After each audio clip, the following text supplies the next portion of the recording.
Well, there have been reports of police beating war veterans during a peaceful protest in Boston. The demonstration was part of the Occupy Wall Street movement, which is aimed at big business and banks. The protests, which started in New York, are now countrywide.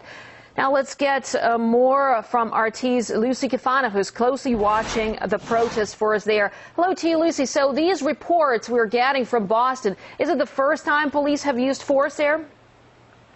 Well, it's the first time that police have used force in Boston, although unfortunately not the same can be said for the rest of the country. What we know about the situation in Boston thus far is about 50 to 100 protesters have been arrested.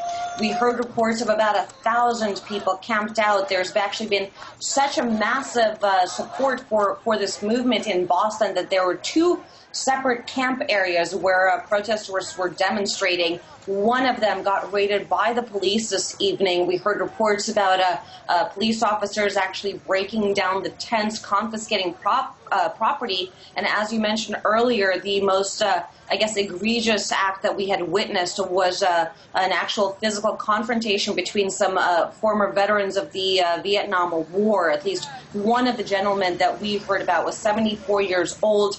There's video of him getting actually violently beaten down by the police. Very, very unusual situation, and it's something that was actually very closely watched here in downtown New York City, where, of course, the original so-called Occupy Wall Street protest began, that, of course, RT has been covering since September 17th. Now, they were live streaming some of the action here. A lot of the protesters very outraged at the actions that were happening. Several have actually left New York to travel to Boston to show solidarity with some of the protesters out there. We do know that these, as you mentioned, these events, these protests are spreading throughout the country. There's a lot more support for it. And of course, it's not so much about the protests as the underlying economic situation that's leading to the conditions that are encouraging people to take to the streets. They are tired of what they call corruption on Wall Street, corruption in Washington. They feel like the economic system no longer represents them.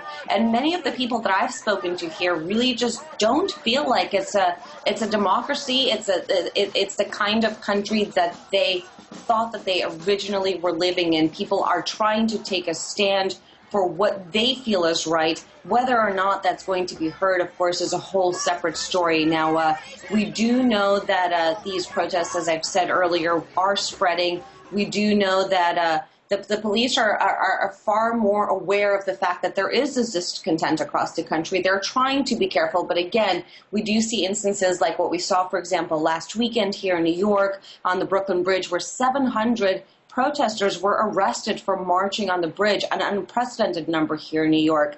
And of course, this is spreading across the country. More and more cities seem to have their own so-called Occupy Wall Street moments that have sprung up, including in Los Angeles.